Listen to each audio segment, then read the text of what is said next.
பாவத்தை மீது அறிவிப்பதற்கு தேவனுடைய ஆவியினாலே நிரப்பப்பட்டிருக்கு. எங்களை நிரப்பும் ஆண்டவர், எப்பொழுது எங்களை நிரப்பும், எப்பொழுதாவது அல்ல ஆண்டவர், எப்பொழுது நிரப்பும் ஆண்டவர். யாக்கோபுவின் பாவத்தையும் இஸ்ரவேல் மீறுதலையும் தன்னுடைய பாவங்களை மீறுதலை சொல்லக்கூடிய அளவிற்கு எங்களை நிரப்பி வைத்திருந்த ஆண்டவர். கர்த்தருடைய நிரப்பி வைக்கிற கிருபைக்காக ஸ்தோத்திரம் ஸ்தோத்திரம். மத்தேயு சுவிசேஷம் 24வது அதிகாரம், மத்தேயு 24வது அதிகாரம் 12வது வசனம். மத்தேயு 24:12. அநேகருடைய அன்பு தணிஞ்சு போச்சு. தணிஞ்சு போன அன்பை எழுப்பி கொண்டு வரணும். அதுக்கு இந்த ஜெபம் உதவியாக இருக்கும். அநேகருடைய அன்பு தணிஞ்சு போகுன்றிருக்கு. அதே மாதிரி எல்லா பக்கங்களையும் பார்க்கும்போது ஓரளவுக்கு தான் இப்போ அன்பு இருக்குது. அன்பு குறைஞ்சிட்ருக்கு. அன்பு குறையும் போது அதை விட்டுறக்கூடாது. அன்பு மறுபடியும் என்ன செய்யணும்? பெருகணும். எப்படி பெருகணும்னு சொன்னால் ரோமர் 5:5 படி, ரோமர் 5:5 வாசிப்போம். ரோமர் 5:5. மேலும்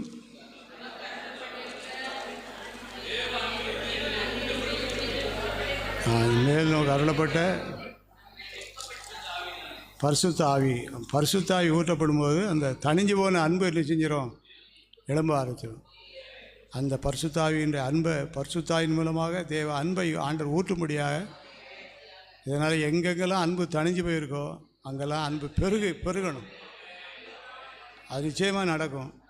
அன்பு தணிஞ்சு போன ஒரு காலம் தனியை விட்டுறக்கூடாது. போராடி நம்ம ஜெபமணி, பரிசுத்தாவியக்காக ஜெபமணி, அந்த அன்பின் ஆவியை எல்லாருக்குள்ளே ஊற்றும் ஆண்டவர்.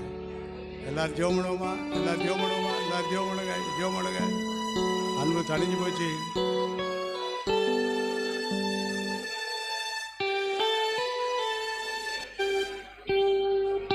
எல்லாரும் ஜெபமணும்.